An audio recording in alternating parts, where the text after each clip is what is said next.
A paz do Senhor, seja bem-vindo a mais uma aula aqui do EBD em Foco. Eu me chamo Herberson e nesta aula eu vou ministrar a lição número 2, que tem como título A Predileção dos Pais por um dos Filhos. Nós estamos estudando a revista CPAD, esta revista aqui, do segundo trimestre de 2023, que trata de relacionamentos em família. E nesta lição número 2, nós vamos falar de um aspecto específico dos relacionamentos entre pais e filhos. Nós vamos tratar desse tema de relacionamento de pais e filhos em várias lições mais na frente. Esse tema vai aparecer nessa revista outras vezes, mas nesta lição número 2, nós vamos falar desse aspecto em que um dos filhos tem alguns benefícios a mais, ou seja, os pais têm uma preferência acentuada por um dos filhos.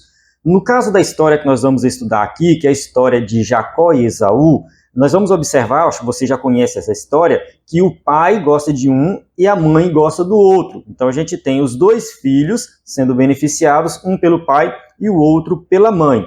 Isso aqui acontece também, mas tem várias situações diferentes. Tem situações em que somente o pai gosta de um filho específico e a mãe trata os dois de maneira igual, 2 ou 3, a quantidade aqui não importa. Ou tem situações em que a mãe prefere um dos filhos e o pai trata todo mundo igual. Ou tem situações que acontecem no caso de Rebeca e Isaac. No caso de Rebeca e Isaac, os dois ali, cada um gostava mais de um filho. Então tem situações desse jeito. Nós vamos observar na história de Rebeca e Isaac, que tinham os filhos Jacó e Esaú, que essa predileção ela foi assim, algo muito prejudicial para a família. A palavra predileção significa preferência acentuada, ou seja, uma inclinação muito grande por alguma coisa ou por alguém. Então, essa predileção no contexto da família que a gente vai estudar aqui do texto bíblico, de Gênesis capítulo 25, na verdade, assim, a história está ali no capítulo 25, 26, 27, a história por completo. Mas a gente vai observar que as consequências foram desastrosas por essa família. Um dos filhos teve que ir embora, ficou exilado, não viu mais os pais. Então, assim, foi realmente algo muito complicado. Então, nós temos que ter muito cuidado com essa situação aqui. É uma situação prática, algo que acontece nos dias de hoje, e nós temos que ter cuidado. Quem tem mais de um filho tem que ter cuidado com essa situação. Tem outra situação que a gente não vai tratar aqui na lição, mas que também tem que ser levado em consideração, é quando o pai gosta mais do filho do que da própria esposa. Isso é muito complicado também. A gente tem que saber equilibrar as coisas. Então, assim, é uma lição bem ampla, que tem várias aplicações, e eu espero que você, que é professor do EBD, ou aluno do EBD, alguém que quer aprender mais sobre esse tema, assista essa aula até o final para entender detalhes dessa lição. Eu vou explicar a revista na íntegra, passando por cada tópico e subtópico, explicando cada detalhe. Se você é professor da EBD, vai te ajudar muito a ministrar uma aula de excelência na EBD da sua igreja. Uma aula com muitas aplicações práticas que você vai realmente e ser beneficiado para ministrar uma boa aula. E eu vou usar aqui o slide em PowerPoint, que inclusive você pode usar na sua igreja. Nossos slides são prontos para serem usados, ou seja, você não vai ficar aí horas e horas preparando um slide, são mais de 10 horas de trabalho para fazer um slide de qualidade. Com o slide pronto, você tem muito mais tempo para estudar, você vai sentar, estudar, preparar uma boa aula. Nosso slide é 100% baseado na revista, com imagem de qualidade. Você simplesmente abre e pode usar. Como ele é em PowerPoint, você pode editar se quiser, retirar alguma coisa, acrescentar alguma coisa. A assinatura do EBD em Foco dá direito aos slides de adultos e jovens e alguns bônus, como slide de escatologia, sermões em PDF, curso básico de teologia e cursos diversos. Então acesse o nosso site, ebdemfoco.com, ou envie uma mensagem no nosso WhatsApp, você está vendo aí na tela. Basta entrar em contato conosco e tirar suas dúvidas sobre a lição, sobre o slide, sobre acesso ao EBD em Foco. Qualquer dúvida que tiver, pode mandar nesse WhatsApp. Bem, vamos começar aqui. O texto áureo diz assim: E amava Isaac a Esaú, porque a caça era do seu gosto, mas Rebeca amava a Jacó. Gênesis capítulo 25, versículo 28.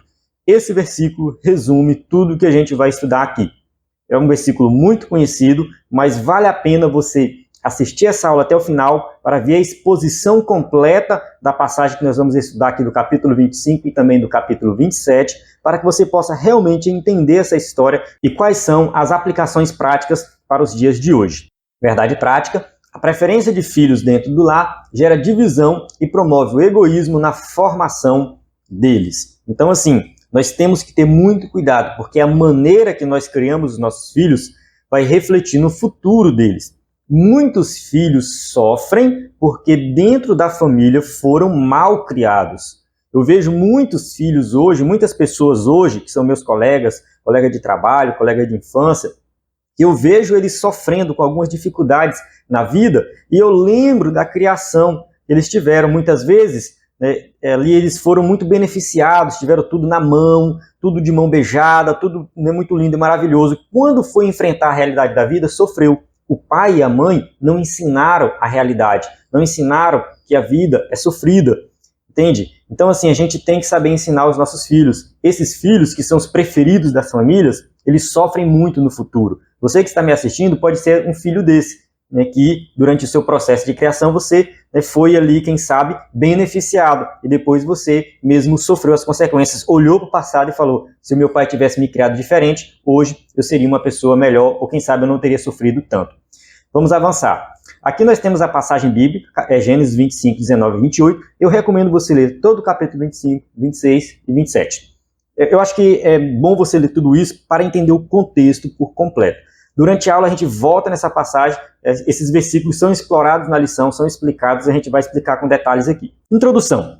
A história de Isaac e Rebeca parece uma infeliz repetição de Abraão e Sara. Por algumas vezes, Abraão não soube lidar com os sentimentos de sua esposa, cometendo erros pelos quais pagou um alto preço. Na lição anterior, nós estudamos a história de Abraão e Sara, que eles receberam a promessa de Deus e resolveram dar uma ajudinha para Deus, para que se cumprisse a promessa, fazendo com que Abraão se deitasse com Agar, e aí teve Ismael, então aquela confusão toda que a gente já estudou na lição anterior.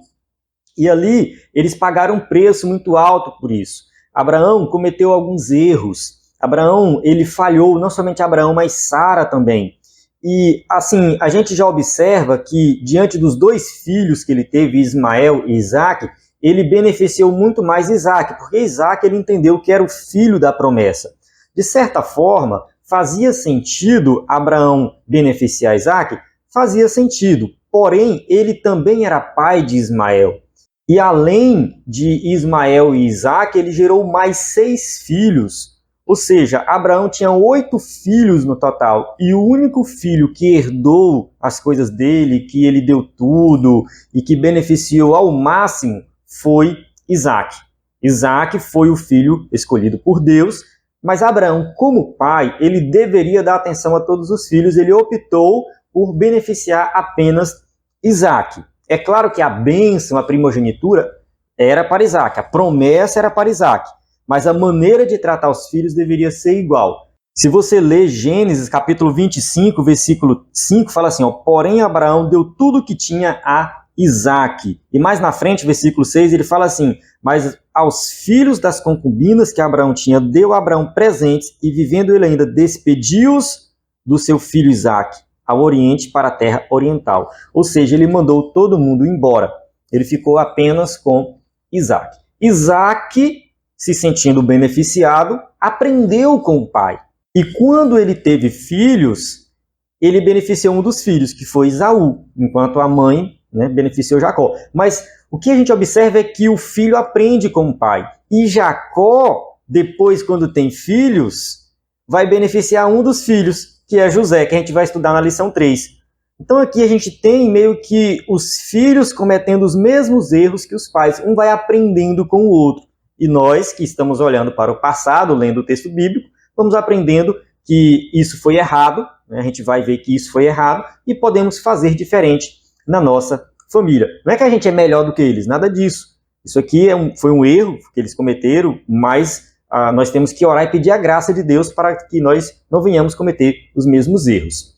Nesta lição, estudaremos a respeito da predileção de filhos pelo casal Isaac e Rebeca. Veremos que quando isso acontece na família, os resultados são intermináveis e fazem do lar um ambiente hostil para a criação de filhos. Obviamente, essa não é a vontade de Deus para a família cristã.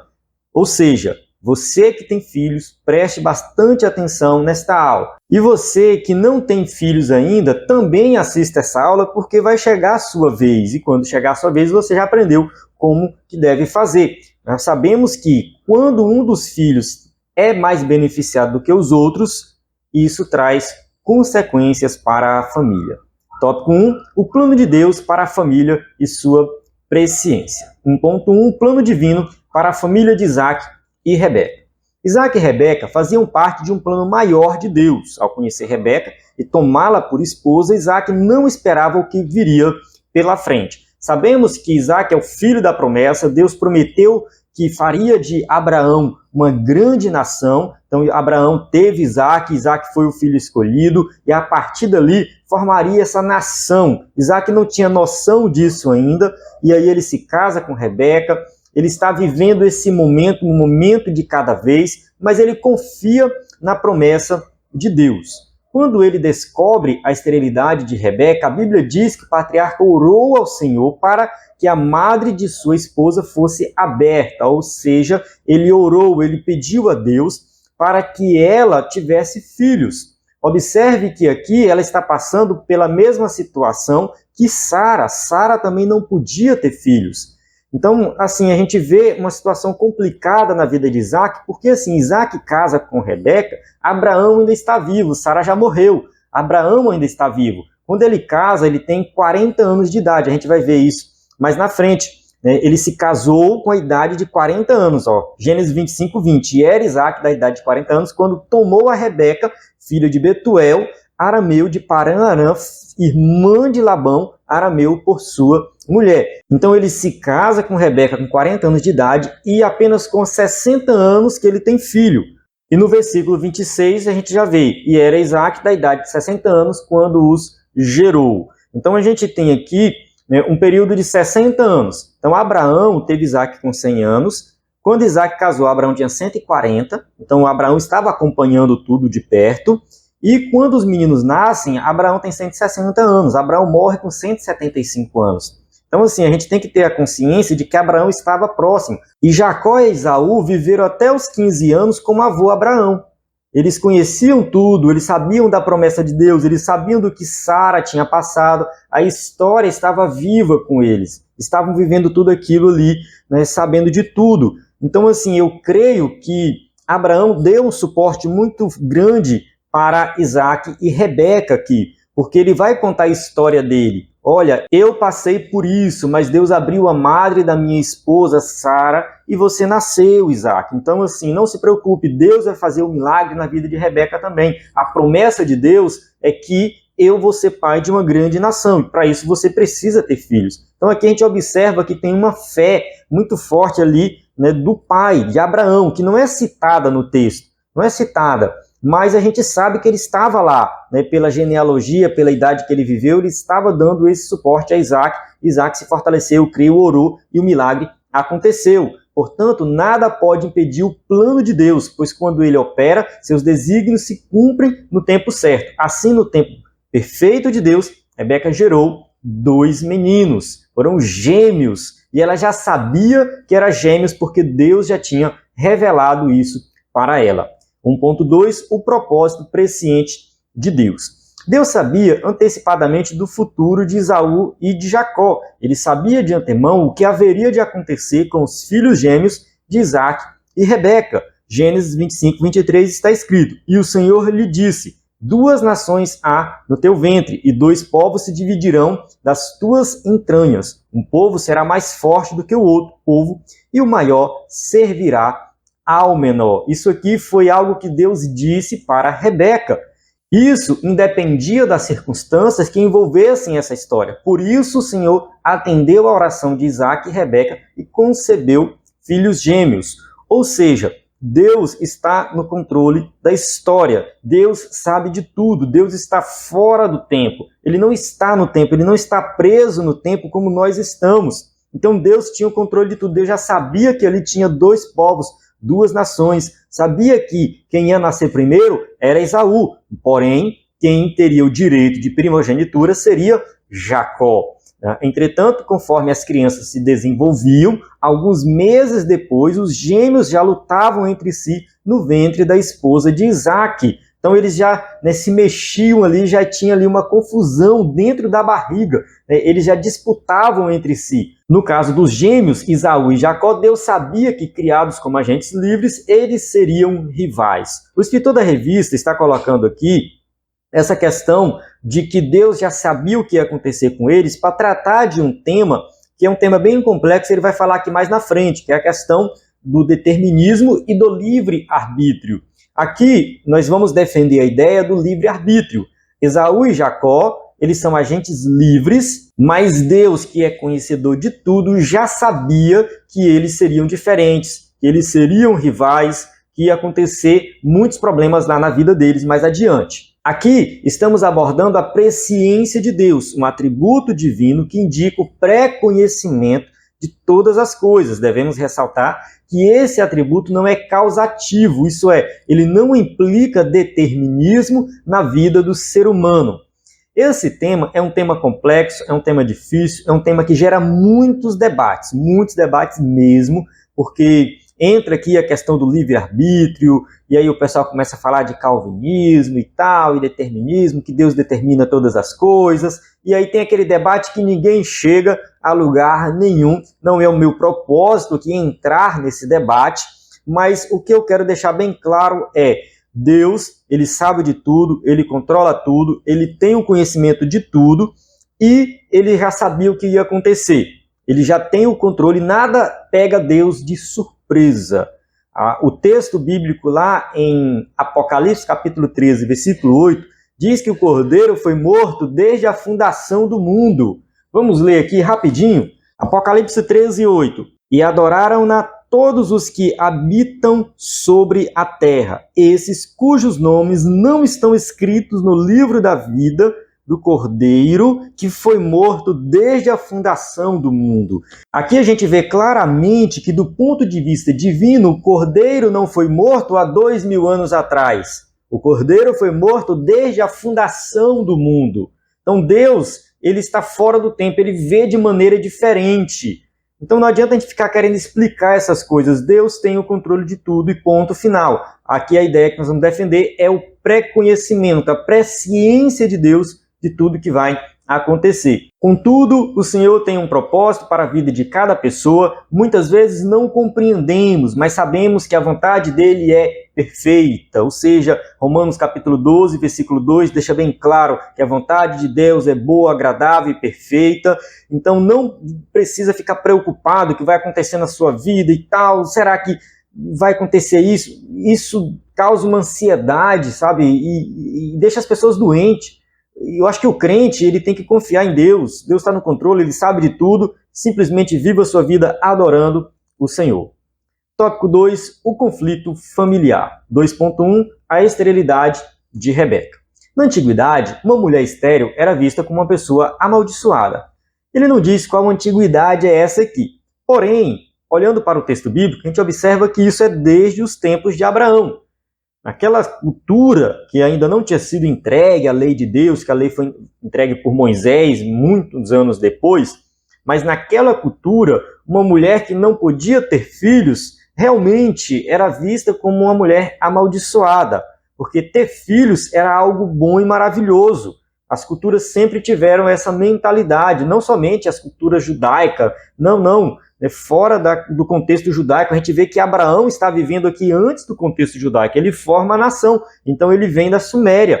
Os povos daquela época já tinham esse pensamento. Uma mulher estéril é uma mulher amaldiçoada. Por serem impedidas de procriar, mulheres inférteis eram consideradas inferiores a ponto de, no casamento, os maridos terem o direito de repudiá-las. E além desse direito de repudiar, ele tinha também o direito de ter uma concubina, que foi o que Abraão fez, que a gente estudou na lição anterior. Agar foi uma concubina. E isso aí foi algo errado, porque era aceito na cultura da época, porém, do ponto de vista divino, não era necessário, porque seria uma saída para querer ter filhos, sendo que a promessa de Deus era diferente. No caso de Isaac, ele não faz isso, ele não comete o mesmo erro de Abraão. Muito provavelmente ele foi orientado por Abraão ali para não fazer isso. Então ele não comete esse erro de repudiar sua mulher ou, quem sabe, ter uma concubina, nada disso. Só para a gente entender aqui essa questão de que a mulher estéril, ela sofria muito. No caso de Isaac, ao perceber que Rebeca não podia dar-lhe filhos, orou ao Senhor para que a esterilidade de Rebeca fosse desfeita e ela pudesse gerar. Então, assim, Isaac confiou em Deus, ele orou a Deus. Como vimos, Deus ouviu o clamor de Isaac. Em Gênesis 25, 21, Isaac orou instantaneamente ao Senhor por sua mulher, porquanto era estéril, e o Senhor ouviu as suas orações, e Rebeca, sua mulher, concebeu. 2.2, o conflito. E os filhos lutavam no ventre dela. Gênesis 25, 22. Naquele tempo, do ponto de vista social, a geração de filhos herdeiros era importante para as famílias. Salmo 127, versos 3 a 5, diz assim, eis que os filhos são herança do Senhor e o fruto do ventre, o seu galardão, como flechas na mão do valente, assim são os filhos da mocidade. Bem-aventurado o homem que enche deles a sua aljava, não serão confundidos quando falarem com seus inimigos à porta. Esse salmo aqui já está dentro do contexto da nação formada, algo futuro. Porém, o pensamento é o mesmo da época de Abraão, da época de Isaac, o pensamento era o mesmo. Filho é bênção de Deus, os filhos são herança do Senhor, fruto do ventre. Ou seja, Deus dá de presente, você tem a responsabilidade de cuidar.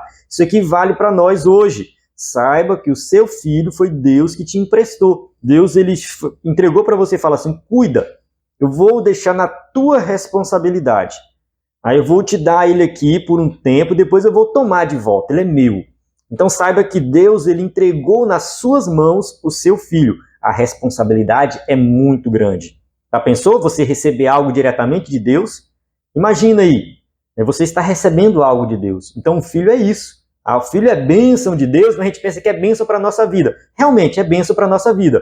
Porém, é uma responsabilidade grande porque o filho ainda é do Senhor. Tá? É herança do Senhor.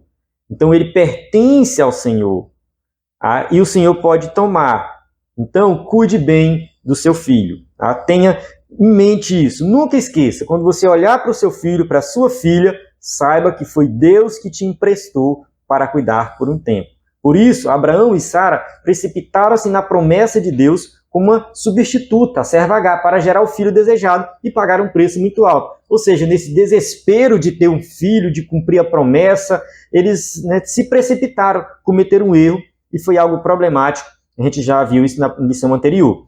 Diferentemente de seu pai, Isaac buscou a ajuda do alto para superar o problema da esterilidade de Rebeca. Aqui o escritor da revista faz esse contraste, entre Isaac e Abraão. No entanto, eu vejo que aqui Abraão está do lado de Isaac, aconselhando Isaac. Apesar da Bíblia não dizer isso de forma direta, sabemos que Abraão viveu ainda muitos anos depois que Isaac nasceu. Então, assim, ali Isaac tinha esse suporte espiritual do seu pai, o conselho do seu pai, e muito provavelmente ele seguiu esse conselho. Entretanto, uma vez grávida, para a felicidade do casal, Rebeca começou a afligir-se por causa do movimento excessivo dentro do seu ventre. Ela viu que tinha algo estranho ali. Não está normal isso, o movimento está muito grande. O bebê mexe na barriga, mas no caso dela, estava de forma exagerada. A esposa de Isaac orou ao Senhor a respeito da questão e ouviu de Deus que havia 2 povos no seu ventre e que o menor dominaria sobre o maior, como está escrito em Gênesis 25, 23. E o Senhor lhe disse, 2 nações há no teu ventre, e 2 povos se dividirão das tuas entranhas. Um povo será mais forte que o outro povo, e o maior servirá ao menor. Então aqui a gente vê que Deus revela ali para ela que no ventre dela está sendo gerado 2 grandes nações, nações poderosas, nações fortes, não são nações quaisquer.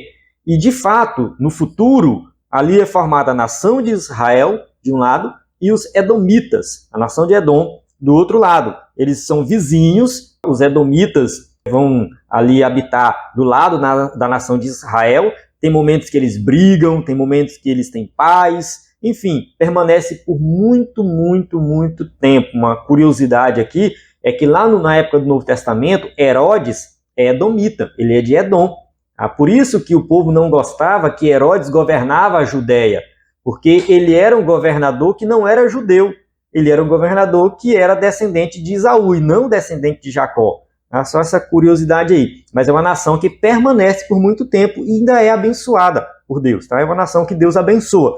Sabemos que o filho da promessa é Isaac, depois a bênção passa para Jacó, porém Deus não desampara os outros filhos, que no caso Ismael também é abençoado, se torna uma grande nação, e os edomitas também são abençoados, se torna uma grande nação. Mas enfim, eu não vou entrar muito em detalhes aqui. 2.3, o favoritismo do casal pelos filhos.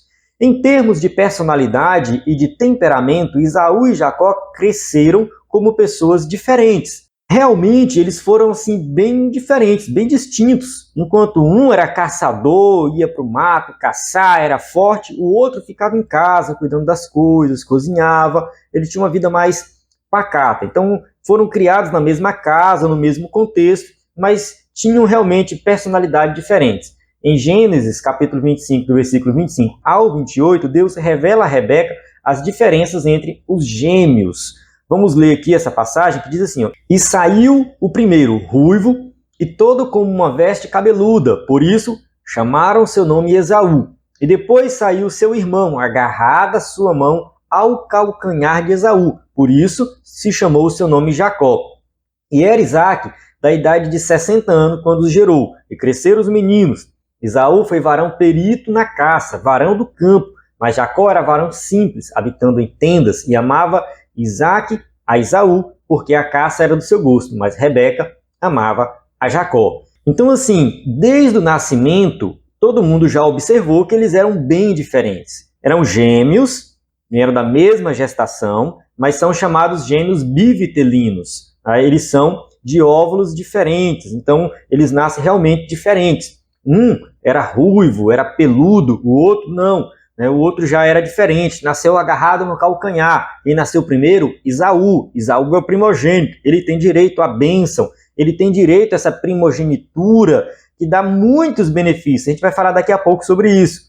Então, assim, eles crescem e se tornam pessoas bem diferentes. Um, varão do campo, caçador. O outro, simples, habitava em tendas, gostava de cuidar das coisas da casa.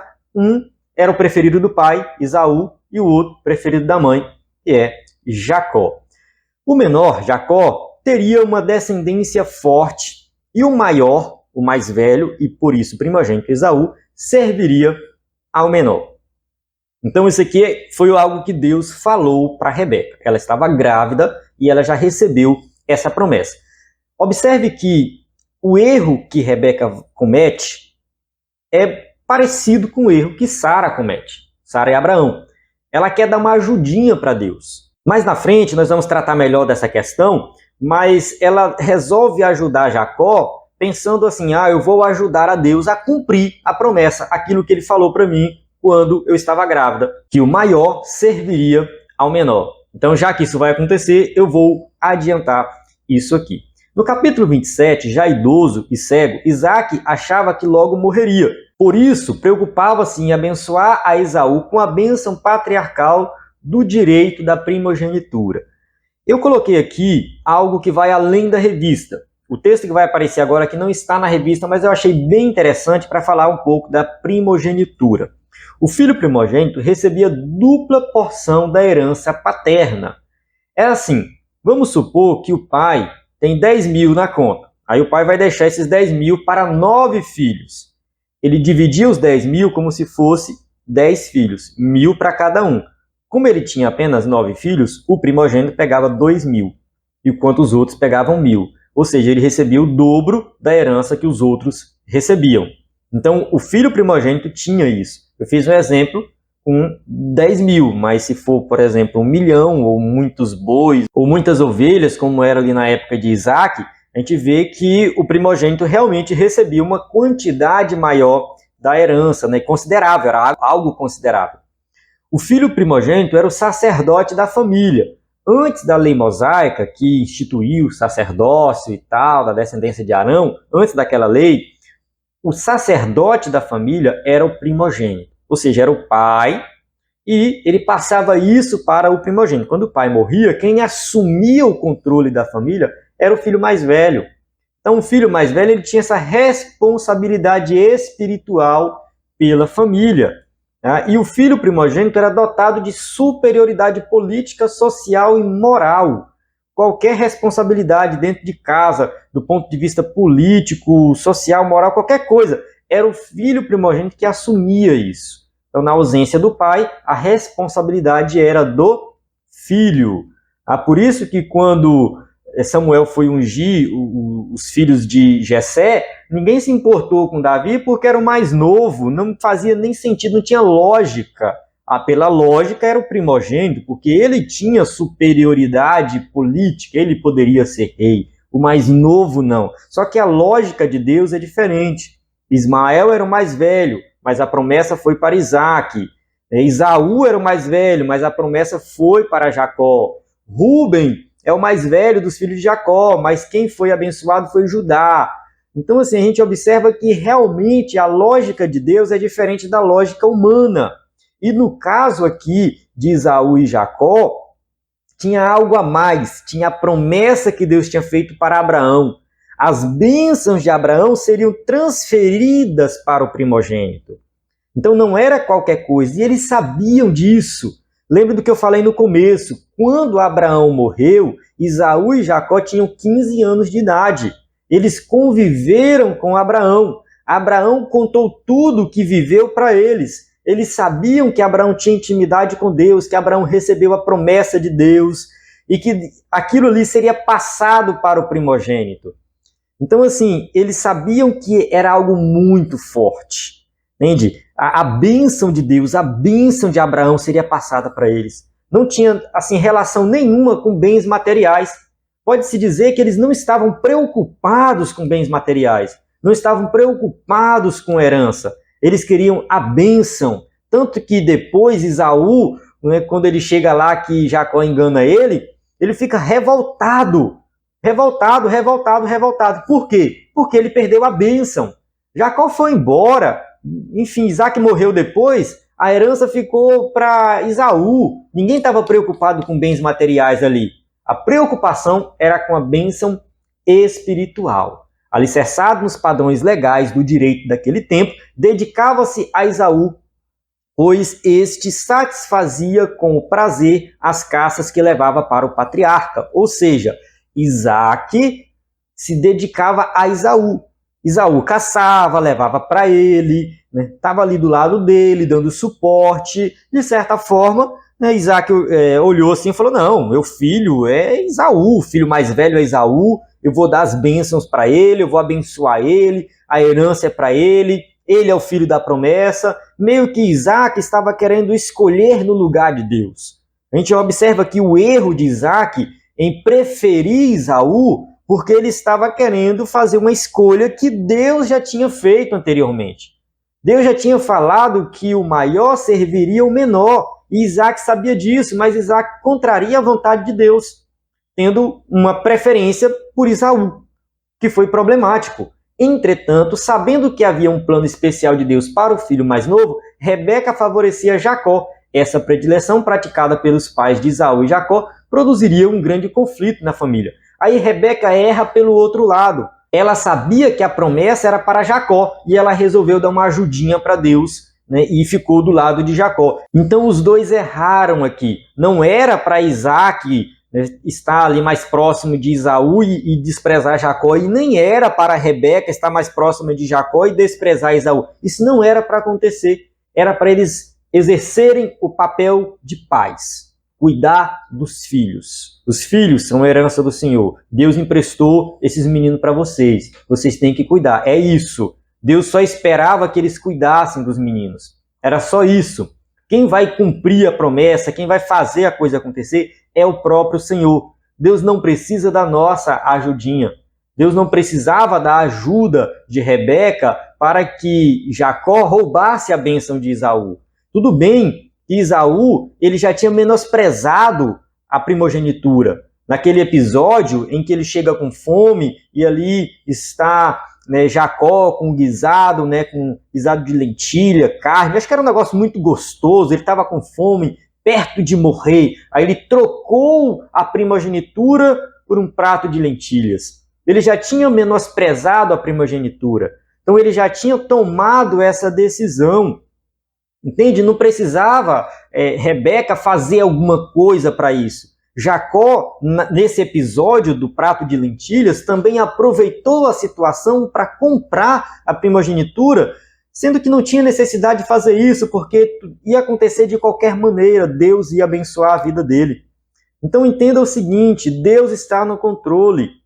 Deus já sabia que Jacó seria realmente fiel a ele e que Esaú não seria. Que não é o fato de Esaú vender a primogenitura ou não vender, enfim, ele já tinha menosprezado e desprezado essa bênção. Como eu já citei, eles sabiam da promessa de Abraão, conviveram com Abraão, conheciam a promessa. Então, quando Esaú chegou ao ponto de vender a primogenitura, ele já tinha mostrado aquilo que já estava no coração dele. Ele já tinha decidido isso.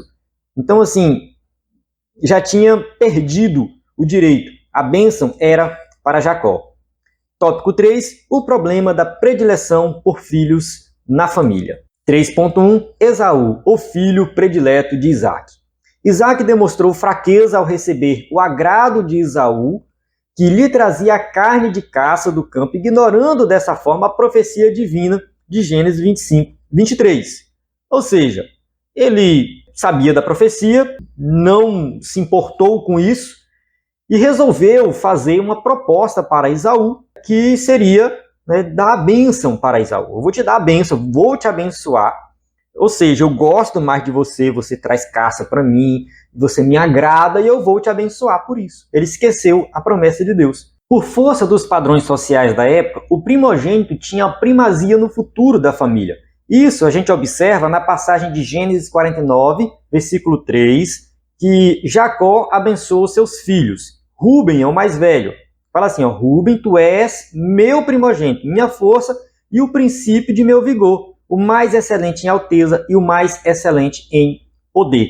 Só que quando a gente lê o versículo 8 de Gênesis 49, a bênção vai para Judá de forma muito mais forte.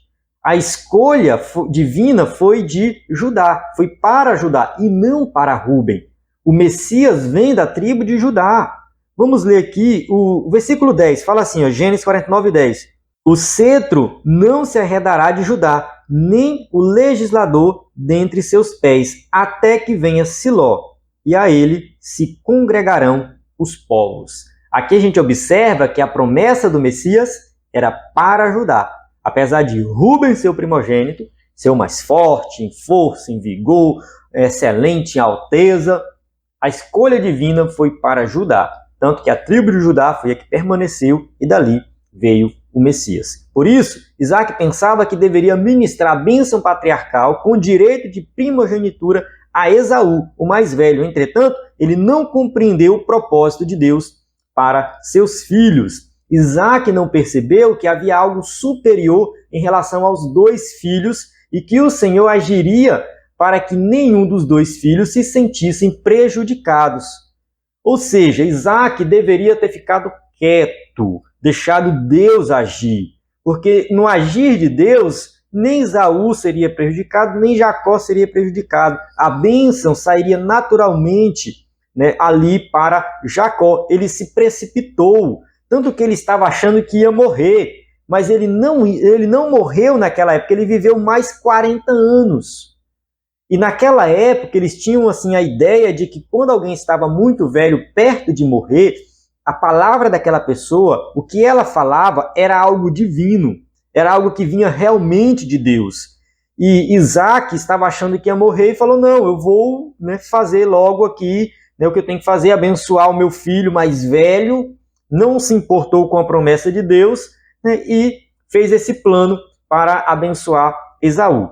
3.2, Jacó, o filho predileto de Rebeca.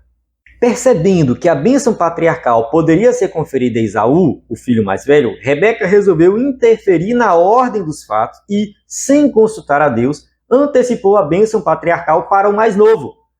Ou seja, eu vou tomar uma atitude, vou fazer alguma coisa, vou dar essa ajudinha para Deus, porque Deus perdeu o controle das coisas. Acho que esse foi o pensamento dela. Ela cometeu um erro gravíssimo. Embora soubesse que a bênção pertencia a Jacó, conforme Deus havia revelado anteriormente, Rebeca colocou-se acima do plano divino e interferiu nos acontecimentos com uma atitude mentirosa. Ou seja, ela teve uma atitude mentirosa, ela mentiu. Aqui a gente observa um erro muito grande. uma idolatria muito grande no coração de Rebeca.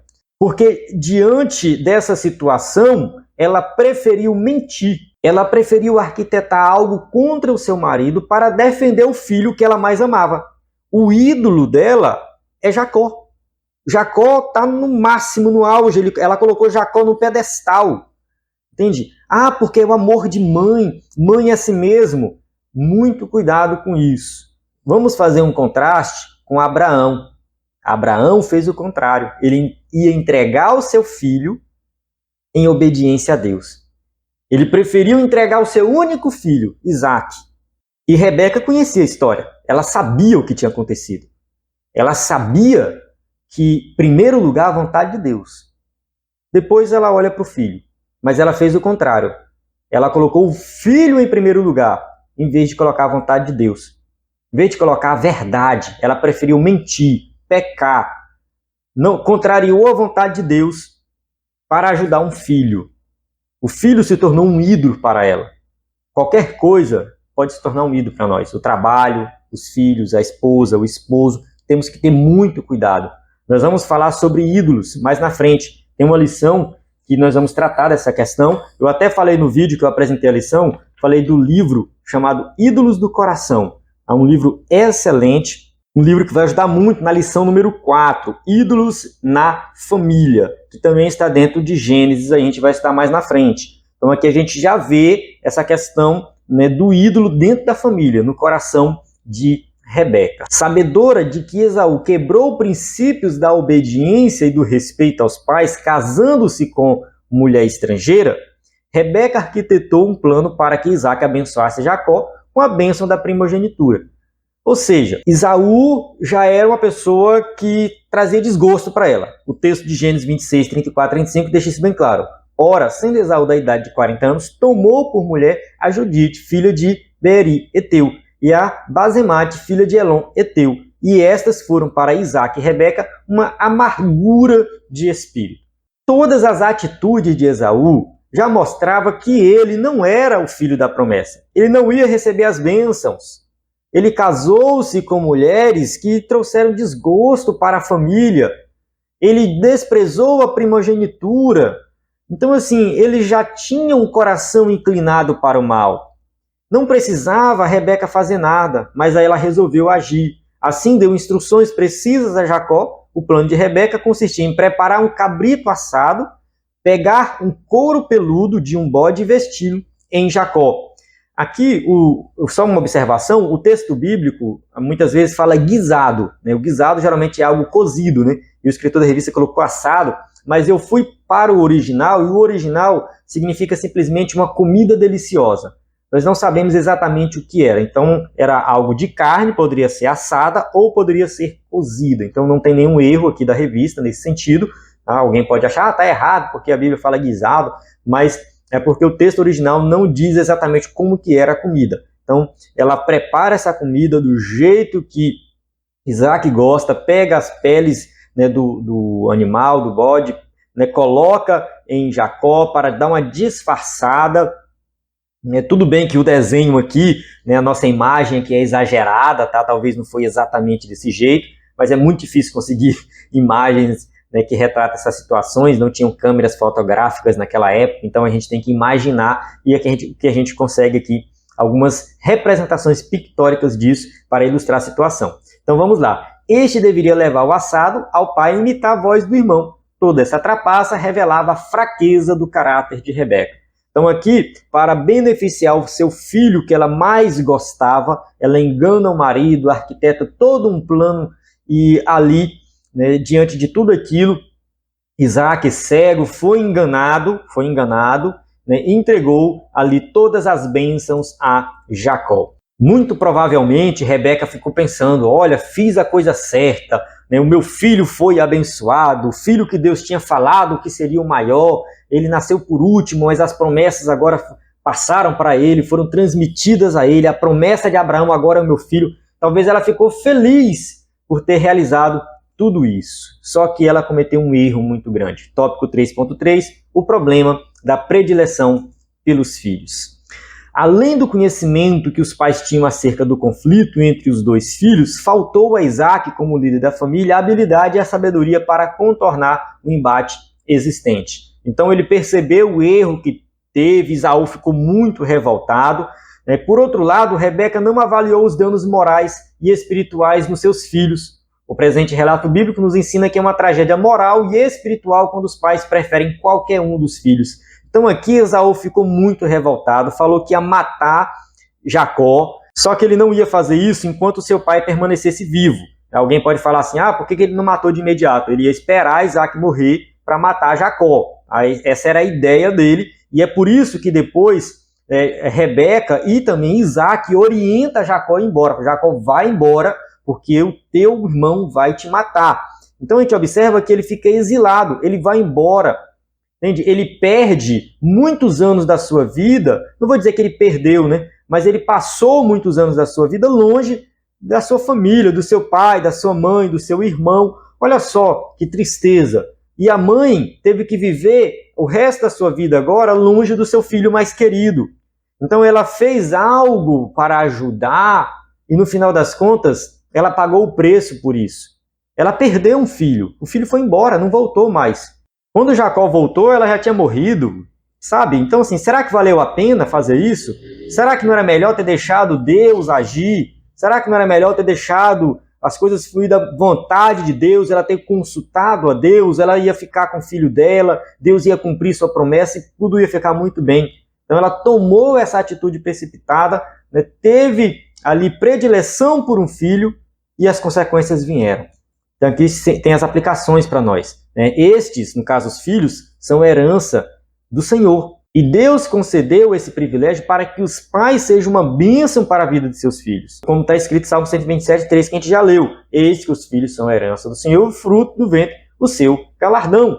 Portanto, quando os pais não fazem a predileção pelos filhos, eles evitam um futuro de traumas e problemas emocionais. Ou seja, quando os pais criam os filhos da maneira correta, entende? Educa igualmente todos eles, ajuda igualmente todos eles, ensina igualmente todos eles e assim evita problemas futuros. Nesse sentido, os pais têm responsabilidades no desenvolvimento saudável e equilibrado do ponto de vista físico, emocional e espiritual dos filhos, como está escrito em Efésios capítulo 6, versículo 4, e vós, pais, não provoqueis a ira a vossos filhos, mas criai-os na doutrina e admoestação do Senhor. Então aqui a gente vê uma orientação muito clara nas Escrituras. O pai não deve provocar a ira a vossos filhos. O pai tem que saber educar os filhos. O pai tem que respeitar os filhos, assim como os filhos têm que respeitar os pais. Tem que ter uma relação mútua aí. Não provoque a ira a vossos filhos. Saiba educar, saiba ensinar. Tudo de acordo com a palavra de Deus. Tudo isso é no Senhor. É no Senhor. Recomendo você ler Efésios capítulo 5, 6, muitas orientações práticas para a família ali. Nós temos que ler, meditar em Efésios, olhar para a história de Abraão com Sara, olhar para a história de Rebeca com Isaac, ali os seus filhos, que a gente estudou aqui, olhar depois para a história de Jacó, né, com os seus filhos, né, com as suas esposas, com seus filhos, e aprender com eles. Onde eles acertaram, onde eles erraram, como que eu posso fazer hoje, né, que eu possa ter uma família abençoada e educar os meus filhos no Senhor. Chegamos na conclusão da nossa aula que diz assim: na palavra de Deus encontramos normas que servem de convivência saudável e cristã para a vida familiar. Eu achei que a frase ficou um pouco mal construída, mas deu para entender, né? Ou seja, na palavra de Deus encontramos normas cristãs que servem para termos uma convivência saudável na família. Eu acho que fica melhor assim. No Novo Testamento, o apóstolo Paulo admoesta aos pais quanto à criação dos filhos. Efésios 6, de 1 a 4. Nessa orientação, os filhos devem ser obedientes a eles.